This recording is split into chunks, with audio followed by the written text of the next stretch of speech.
दोस्तों, सोचिए, अगर कोई आपसे नफरत करने का नाटक सिर्फ इसलिए करे ताकि आपकी जान बचा सके, तो आप क्या करेंगे? क्या आप उसकी नफरत पर यकीन करेंगे या उसके आंसुओं के पीछे छिपे सच को पहचान लेंगे? आज पति ब्रह्मचारी के अगले एपिसोड में रिश्तों, धोखे और साजिश का ऐसा तूफान आने वाला है जो सब कुछ बदल देगा। प्यार और नफरत के बीच छुपा है एक ऐसा राज जो अगर खुल गया तो किसी की जान भी जा सकती है। तैयार हो जाइए, क्योंकि अब शुरू होता है सबसे सस्पेंस।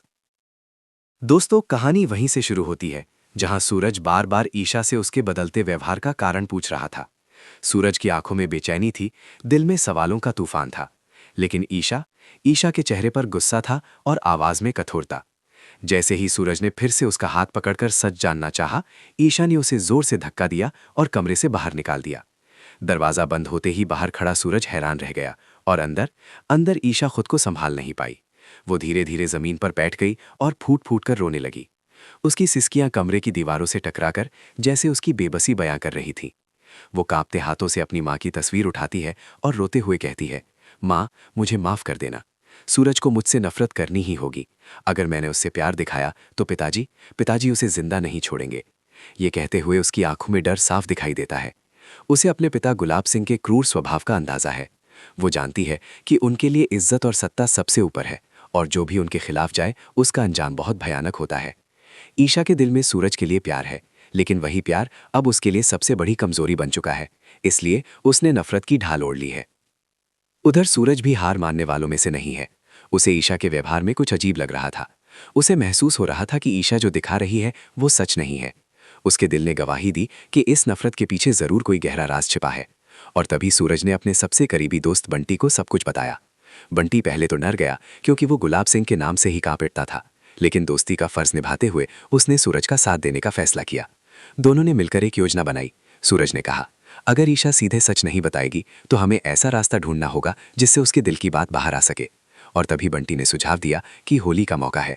अगर किसी तरह ईशा को भांग पिला दी जाए तो शायद नशे में वो सच्चाई बोल दे। ये योजना जोखिम भरी थी, क्योंकि गुलाब सिंह के घर पर कड़ी सुरक्षा रहती है। वहां बिना इजाजत कोई परिंदा भी पर नहीं मार सकता। लेकिन सूरज का इरादा मजबूत था। उसने तय कर लिया कि चाहे कुछ भी हो जाए वो सच जानकर ही रहेगा। पहचान छुपाने के लिए उसने ढोल बजाने वालों का भेष धारण किया। उसके चेहरे पर गुलाल लगा था, आंखों पर बड़ा सा चश्मा था और सिर पर पगड़ी।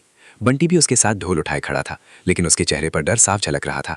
उसने कांपती आवाज में कहा, सूरज भैया, हम यहाँ आ तो गए हैं, लेकिन अगर किसी ने पहचान लिया तो हमें इसी ढोल में बंद करके पीट देंगे। सूरज ने हल्की सी मुस्कान दी और कहा, डर के आगे ही जीत है बंटी, आज सच सामने आएगा। घर के अंदर होली का जश्न चल रहा था। चारों तरफ रंग उड़ रहे थे, लोग हंस रहे थे, संगीत बज रहा था। ढोल की थाप पर नाचते हुए लोग मस्ती में झूम रहे थे। उसी भीड़ के बीच सूरज और बंटी भी ढोल बजाते हुए अंदर पहुंचे। सूरज की नजरें बस एक चेहरे को ढूंढ रही थी। तभी सीढ़ियों से उतरती हुई ईशा दिखाई दी। सफेद सूट पर रंगों के छींटे, लेकिन चेहरे पर कोई मुस्कान नहीं। उसकी आंखें जैसे किसी को तलाश रही थी, या शायद किसी अनहोनी से डर रही थी। सूरज का दिल जोर से धड़कने लगा। वो ढोल बजाते हुए धीरे धीरे भीड़ को चीरकर ईशा के करीब पहुंचने लगा, ताकि किसी को शक न हो। जैसे ही वो उसके पास पहुंचा, उसने ढोल की आवाज के बीच धीरे से कहा, ईशा जी, आखिर आप मुझसे इतनी नफरत क्यों करती हैं? मुझे सच जानना है।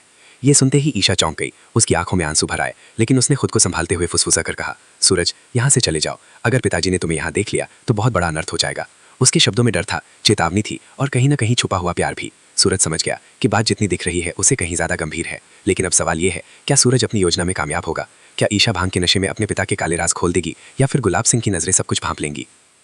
दोस्तों, कहानी अब एक ऐसे मोड़ पर खड़ी है जहां एक छोटी सी गलती किसी की जिंदगी खत्म कर सकती है। आगे क्या होगा? सच सामने आएगा या फिर प्यार हमेशा के लिए कुर्बान हो जाएगा? अपनी राय जरूर बताएं, क्योंकि असली तूफान अभी बाकी है।